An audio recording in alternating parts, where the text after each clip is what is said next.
Hello. Let's say we have to simplify square root of 50.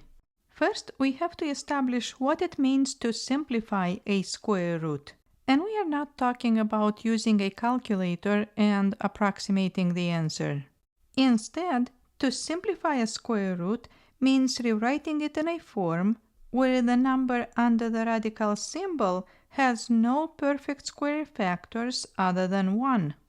And perfect squares are numbers that we get by raising whole numbers to the second power. For example, the numbers 1, 4, 9, 16, 25, 36, 49, 64, 81, and 100 are examples of perfect squares.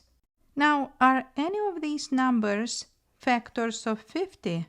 Yes, 25 is a perfect square and is a factor of 50. We can write 50 as a product of 25 and 2.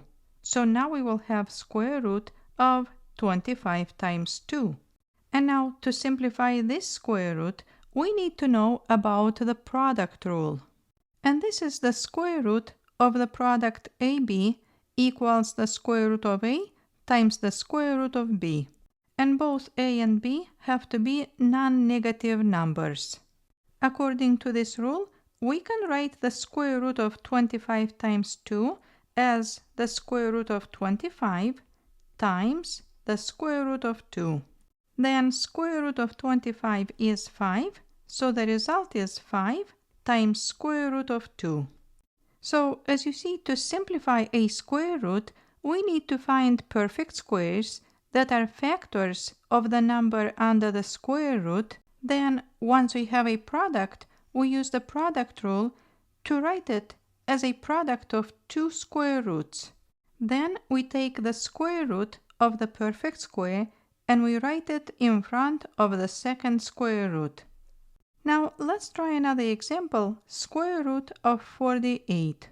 What number is a perfect square and is a factor of 48? First, we see that 4 is a factor of 48 because we can write 48 as a product of 4 and 12. However, 16 is another perfect square and is a factor of 48 because we can write 48 as a product of 16 and 3. So then, which one do we use, 4 or 16? We always need to use the largest one, which is 16.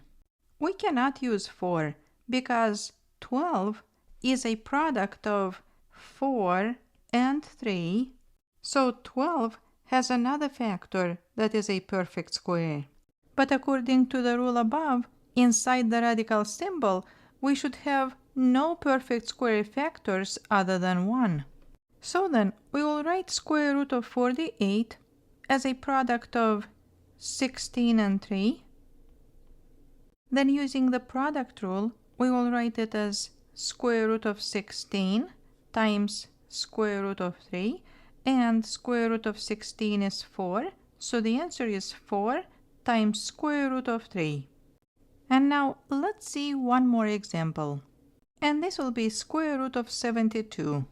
72 has multiple factors that are perfect squares, and these are 4, 9, and 36.